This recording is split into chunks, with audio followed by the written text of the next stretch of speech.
This is Road Tripping in America, a podcast about life on the road. I'm Lisa. And I'm Paul.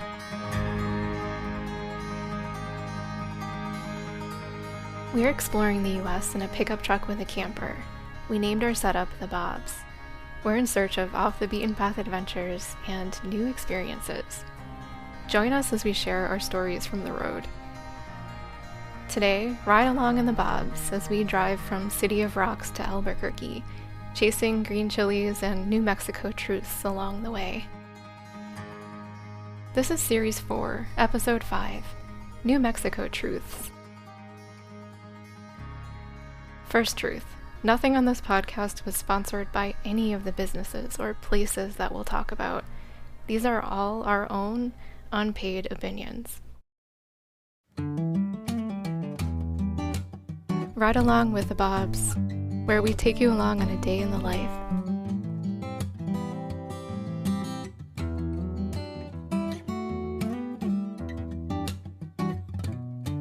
Ready? Action.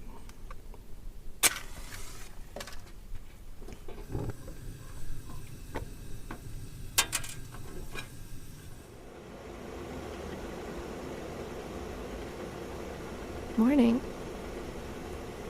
We're getting kind of a slow start today, even though we have a really long day of driving ahead of us. I mean, long for us. We're talking 4 hours.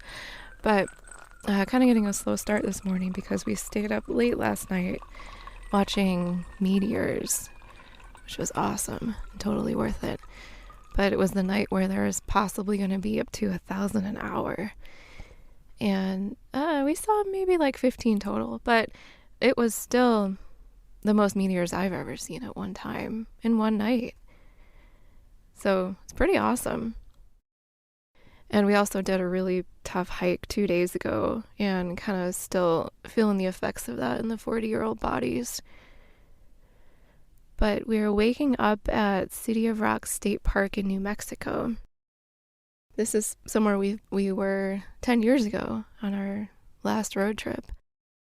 Last time it was very important to bite into a block of cheese while we're here, because that's how George Costanza in Seinfeld describes the ultimate freedom, is that you can just bite into a block of cheese whenever you want. It really hasn't changed in 10 years. It's still $10, which is amazing. There's this area of developed campsites with electric that's really charmless. But then the rest of the campsites, and there's a ton of them, are all interspersed around and in and up against these rock formations. 35-ish million years ago, there was a volcanic eruption, and this whole area was covered with volcanic ash. And then over the last 35 million years, it's eroded into these formations and shapes and pinnacles. And it's really unique for the area because you're in this big area of kind of rolling grassland surrounded by desert mountains, far southwest corner of New Mexico. And then you have this field of rocks in the middle of it. So it's really cool, really unique. You can read all kinds of shapes into them with a creative imagination into the rock pinnacles, or you can see them all as penises. Rocks like this, we've found them so many different places. We were kind of making this list yesterday, trying to think about where we found them, and we kept thinking of more and more places. You know, you see them in places like north of Prescott in Arizona, Turtle Rock in Wyoming, Joshua Tree even, Custer State Park in South Dakota. In Arizona also, there's the Chiricahua National Monument. Gunnison, Colorado, the home of our pack rat. Very similar formations, and I know there's more that I'm not even remembering right now. But it seems like wherever you get a cool rock formation like this, people have made it into a park, which is very smart. Because obviously it's amazing. It's really fun to be here. Kids love it. Also, mice love it. There were a lot of mice around yesterday. We had some nightmare flashbacks to Gunnison and that pack rat. We put in some fresh rodent repellent in the front of the truck. And then Paul went to sleep with a knife under his pillow. In fairness to Paul, there was a mouse in his bathroom, so he was a little more scarred. We're not only packing up the bobs this morning, we're also packing to stay at a hotel tonight. Hey! What day is it today, Paul? May 31st, the end of month 11 on the road. Woo. The end of month 14. No jobs. Yeah. Damn, that was a fist bump. Okay, that's enough chatter. We've got to get out of here. Did you turn off the propane?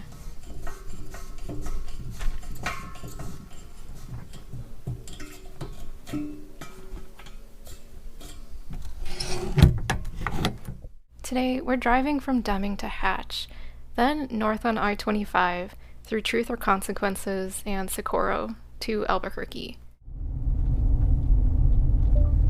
Navigate to Albuquerque. All right, Albuquerque, let's go. 3 hours, 46 minutes. That's not bad. I thought it was 4 hours. Yeah, that's Oh. faster. It's 4 hours. It's 4 hours to the winery. Oh. Do you want to navigate to the lunch spot? Oh, yeah. Yeah. Let's do that. Navigate to Blake's Lotta Burger in Socorro. Okay, let's go.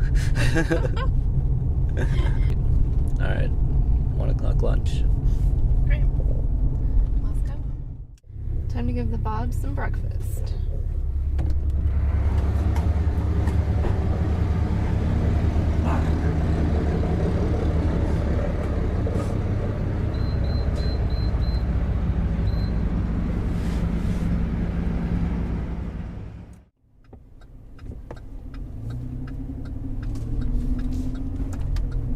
So, gassing up in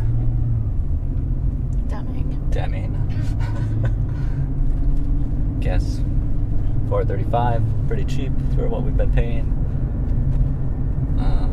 I get good gas mileage here lately. I don't know what the deal is. I think It's the driver.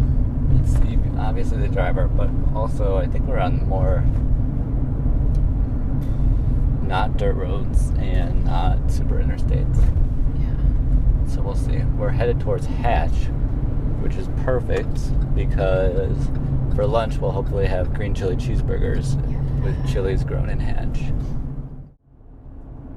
Action. All right, we're just driving into Hatch, New Mexico. Hatch bills itself as the chili capital of the world.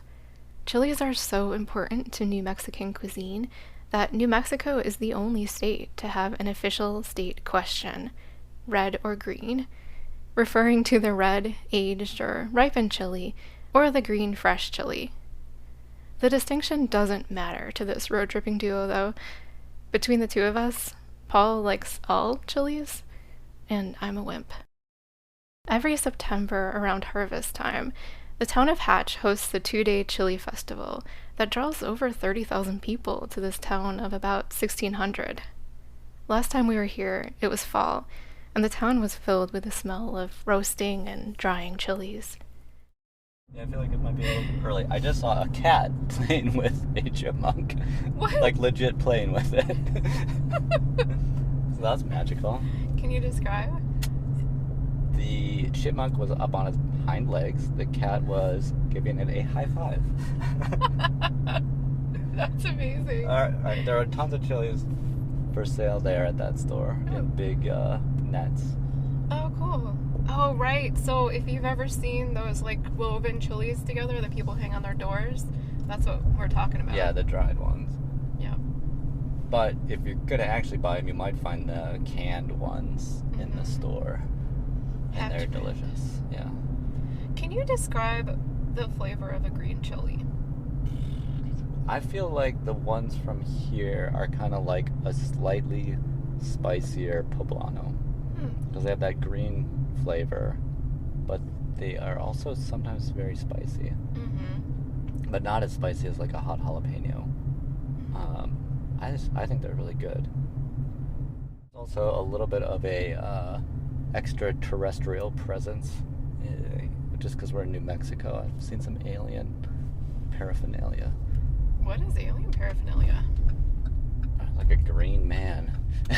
See, like here, right here. Oh, there's another green They're man. everywhere. And then there's like Uncle Sam with a chili And a KFC bucket with 2 chilies on it. dancing together in peace and harmony. A red one and a green one. See, everybody gets along here. I like that message. Yeah, alright, so we're almost through town. It's not a huge town. Alright, well, we're all the way through town. Now we're on the highway. We haven't been on a highway for a long time. It's Highway 25, which we could... Oh, there they are. Finally, on the way out of Hatch, north on 25, we see the chili plants, dark green leaves contrasting against the sandy brown soil. Hatch green chilies are grown in the lush pocket of the Rio Grande River Valley north of town, alongside onions, pecans, alfalfa, lettuce, cabbage, sweet potatoes, wheat, and cotton. But there are even more varieties of New Mexico chili beyond the chilies grown in Hatch. What we can never understand is why green chili menu items like the green chili cheeseburger are so rare to find outside New Mexico. In New Mexico, there's an official green chili cheeseburger trail with 54 stops as of present day, quantifying the huge size of the potential demand. You can buy cans of Hatch green chilies most anywhere in the US, and so many regional food specialties, like Detroit-style pizza, more recently, have gone national. It doesn't make sense. But it's one more reason to plan a food-based Southwestern road trip. Yeah, we're getting hungry too. Time to keep motoring north towards lunch. Along the way, we pass by a town that's famous for its name. Truth or Consequences, New Mexico. So some factoids. It was originally called Hot Springs, New Mexico, because at one time there were over 40 hot spring spas here. Now there's like 10. So do you know why they changed their name? Me? Yeah. No. Or listener. Yeah, listener. Or listener. I think... Truth or Consequence? Paul then launched into an extremely long and convoluted made-up story that included confusion about Arkansas, warring factions of local politicians, and syphilis that ended with... Did I get it right? No, but that's actually better than what it really is. So in 1950, there was once an NBC game show called Truth or Consequences. Truth or Consequences, the game show, started as a radio show, but later transitioned to TV. It ran over almost 50 years and thousands of episodes. The questions apparently were impossible to answer correctly, so most everyone got stuck with the consequences, which came in the form of goofy or embarrassing stunts that the contestant would have to complete. In early 1950, to celebrate the show's 10th anniversary, Ralph Edwards, the host, announced that he would air an episode of the show live from the first town in the United States that formally changed its name to Truth or Consequences. Hot Springs jumped at the chance and officially changed its name to Truth or Consequences on March 31st, 1950. After that first airing, Ralph Edwards returned to the town once a year for the next 50 years until his death in 2005. This visit turned into a huge party called Fiesta that's still going on today. It's held the first weekend in May in Ralph Edwards Park. The Hatch Green Chili Queen even shows up for the occasion. That's it. That's really, really wild. Wow. That doesn't seem like enough to be like, we gotta make all these new signs. We're gonna change the post office. Yeah. I think there's just like a mega fan base here, and they just love that show so much. Wow. Okay.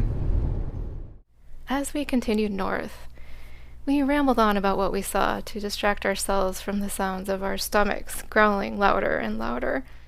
I will say, New Mexico knows how to do a rest area. That's 2 that have been just like all-star rest areas. Like, they're cute.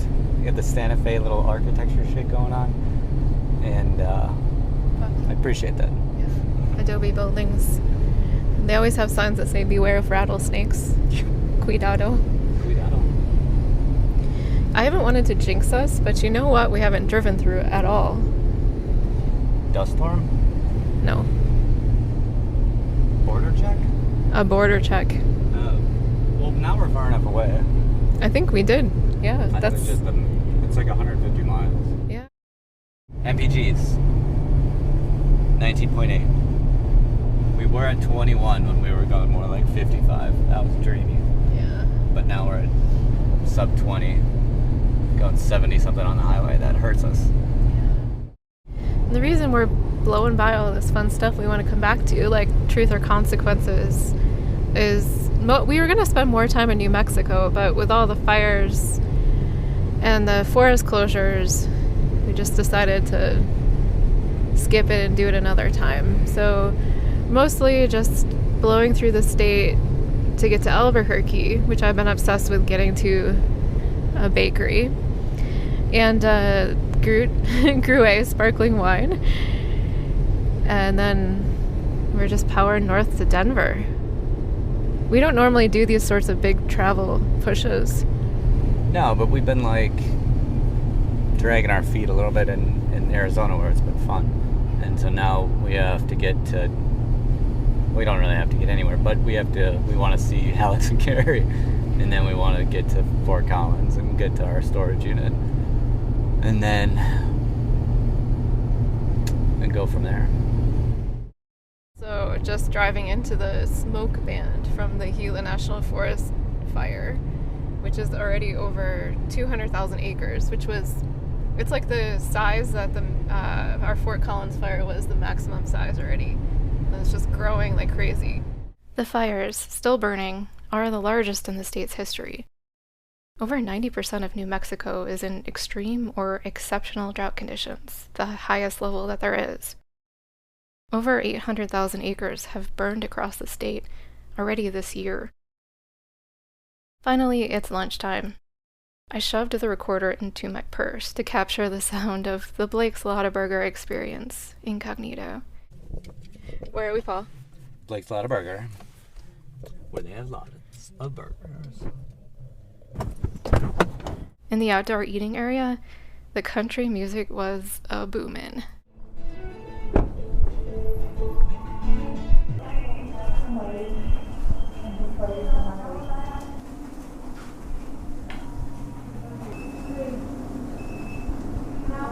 No order for Hollis? Thank you, ma'am. Have a good day. Yes. Can I get the regular Lotaburger but add green chili? Green chili? Yes. Fries or onion rings? Onion rings, please. And your drink? A root beer. Anything else? Can I have a Lotaburger with cheese? Are you ready for an order? Can I have an order called in? What about that? Yeah. Thank you. Blake's is a fast food chain that started in New Mexico 70 years ago, and now has more than 70 locations across its home state, with a couple more locations in Texas and Arizona. National Geographic proclaimed their burger, the Lotaburger, one of the 10 best burgers in the country in 2006, along with our other favorite, the In-N-Out Burger, and much fancier and more expensive burgers. Blake's even has its own proprietary cultivar of the Hatch green chili. I think that might be my favorite fast food cheeseburger, like above In-N-Out and above Culver's and anybody else in the running. Yeah, Blake's Lotaburger. I mean, it feels like all of the stuff, even though it's a very greasy fast food experience, all the stuff feels like it's like good quality, like hearty ingredients, Yeah, right? like there's a level of quality which is appreciated, and they put a lot of pickles on there too, which They do have a lot of pickles on there. Yeah, I like that. Now you turn off the cruise control. just push the Not cruise got control. All right, onward to Albuquerque and Gruet Winery. All right, we're just parking at Gruet Winery, right off 25 in Albuquerque. between Aloha RV and the Tough Shed distributor. Oh yeah. And they've got some show vines outside. I'm pretty sure that the wine that is nationally distributed doesn't come from these vines. Maybe there's just one little batch. Maybe. So we're really just here, though, to buy some wine because we did the tasting 10 years ago and don't really need, like, it's one of those ones where they give you a glass. It costs like $15. We'll know how much it costs here in a second. But yeah, we don't need the glass. Yeah. All right, let's do it. You don't think inflationary pressures? Gruet has been making traditional method sparkling wines for more than 30 years. Based in New Mexico, they source the grapes for their wines from New Mexico, Washington, and California. One of their New Mexico vineyards is actually near Truth or Consequences. They make a few still wines, but the sparkling wines are the standouts. In my opinion, it's the best, most delicious, and most affordable American sparkling wine that you can find. The Gruet family was originally from France, where they had a champagne house that has grown into a co-op with 101 members today. In 1984, 2 of the founders' children moved to New Mexico, I guess they were adults by that point, to run the U.S. business. Their first wine release was a 1987 vintage, released in 1989. By 1999, they were selling 1 million bottles of wine a year. I think it's safe to say that they've exceeded that number now. The Albuquerque Tasting Room of Gruet is a really fun stop if you enjoy sparkling wine. It's an easy hop off I-25. The interior is gorgeous, the bar sells flights. They're now $16, just $1 more than they were over 10 years ago, but they don't come with a glass anymore, which to me is a good thing. They also sell wines by the glass or bottle. There's a comfy outdoor seating area and regular events. If you have the time, you can tour the wine production areas too. There's also a tasting room in Santa Fe that we haven't yet had a chance to visit. But Gruet even does virtual tastings, which would be really fun for special events. After picking up 3 bottles, regular and Rosé Sauvage, which is a very dry zero dosage sparkler, meaning no additional sugar is added during production, and a Cabernet Sauvignon, 1 bottle for today and 2 to save for future special dinners, we headed over to the hotel. Just checking into our hotel, trying to use the digital key. Stand close to your door to open. I don't think I was doing it right before, but I can share it.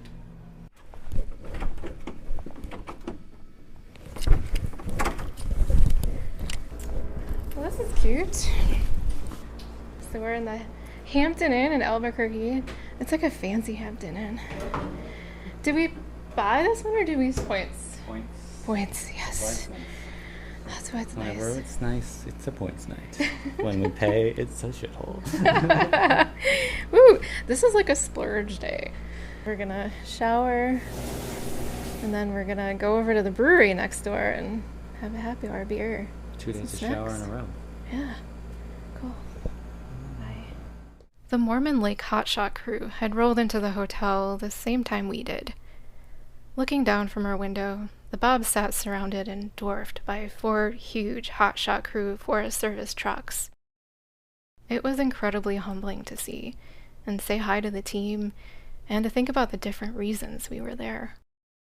The Mormon Lake team is based in Flagstaff, Arizona, and it's led by a woman, a rarity in a field that's 96% male, though in a great article I found about the superintendent, Sarah Sweeney, in The Guardian, she is not thinking about gender for a second.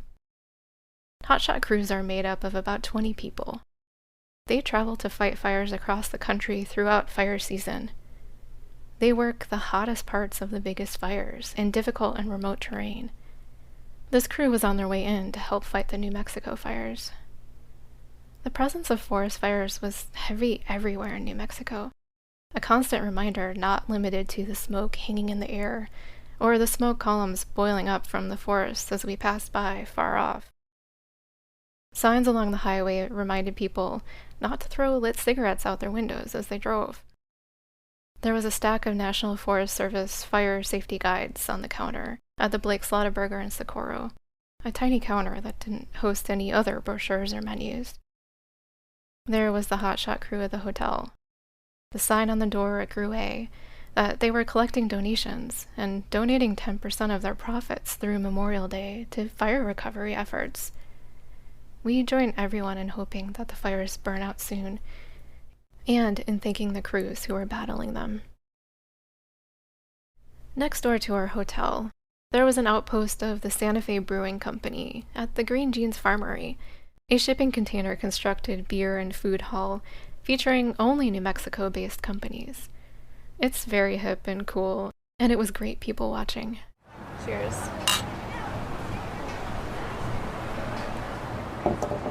Cheers. And it's wonderful.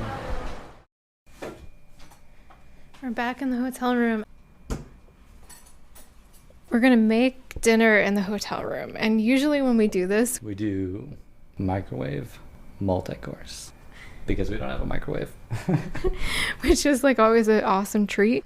But tonight we have a lot of stuff from our cooler that we're working on finishing up. We have a steakhouse wedge chopped salad kit. We have some hard-boiled eggs, the kind that are already boiled and peeled. And then we have a remnant of sliced lunch turkey meat.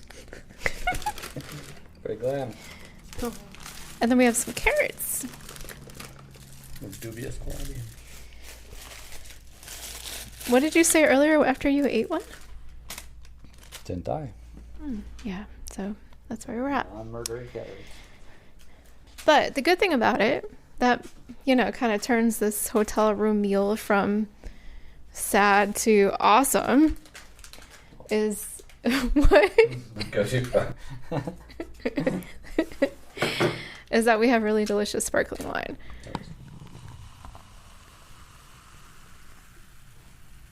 Beautiful. And if we need more food, we can go get some. But in seriousness, this is how we keep our daily spend down, even on these splurgy kind of days. After finishing dinner, we settled in with the rest of our sparkling wine and consumed a bunch of internet and electricity for dessert. The next day would be another splurge day. I wanted to squeeze a little more flavor out of our Albuquerque visit before we embarked on another 3-hour driving leg, from Albuquerque through Las Vegas, New Mexico, to Raton, New Mexico. In the morning, Paul jokingly hoped to find green chilies at the Hampton Inn breakfast. Sure enough, a little crock pot filled with green chilies was bubbling away on the hotel's breakfast bar, fulfilling Paul's hopes and dreams, ready to be added to scrambled eggs or on top of cream cheese spread over a bagel. New Mexico has some of the best and proudest food traditions in the United States, many tied back to that beloved chili.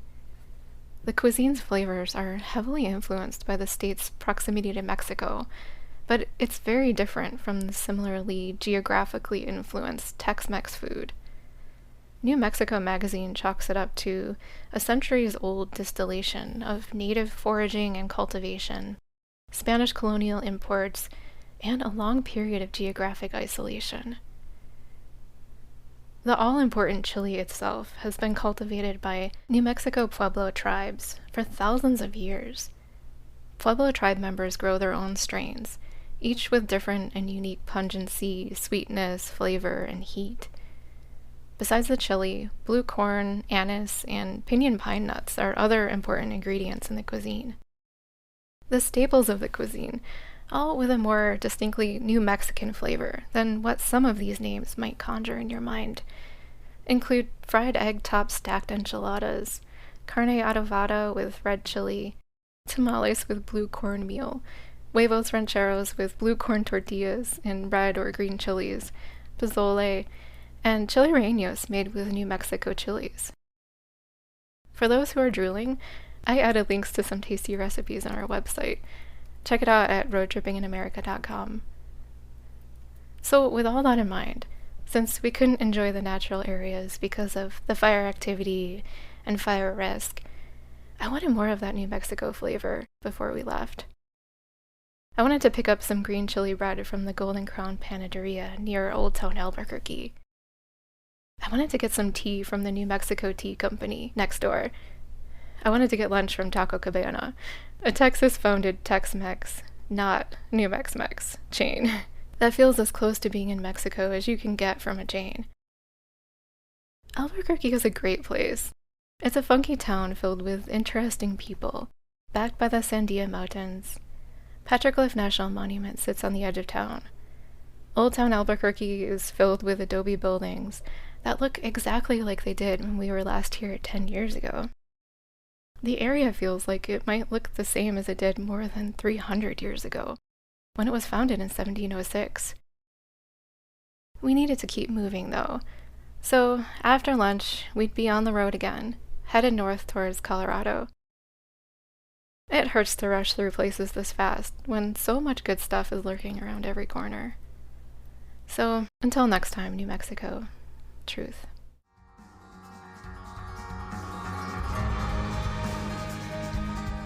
Next episode, I chat with my friend Wendy about the solo motorcycle trip she took 10 years ago. Wendy shares some sage advice about how important it is to tame your fears and go on an adventure, especially for women, especially for single women, even if things don't always turn out the way you expect they will.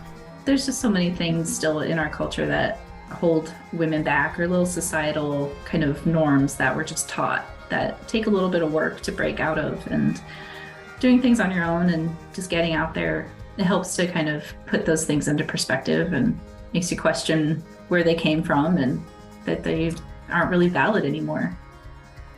Until then, if you haven't already, we'd greatly appreciate it if you'd leave us a rating or a review on Apple Podcasts to help others find the podcast.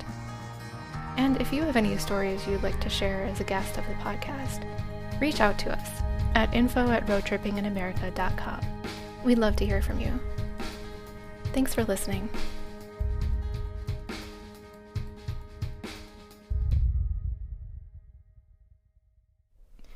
Okay, so I have a very important question for you. What % of the rocks do you think look like penises? 10%. 10%? Yeah, and then Ooh. 10% look like butts. Oh, I forgot about that. Butts and dongs.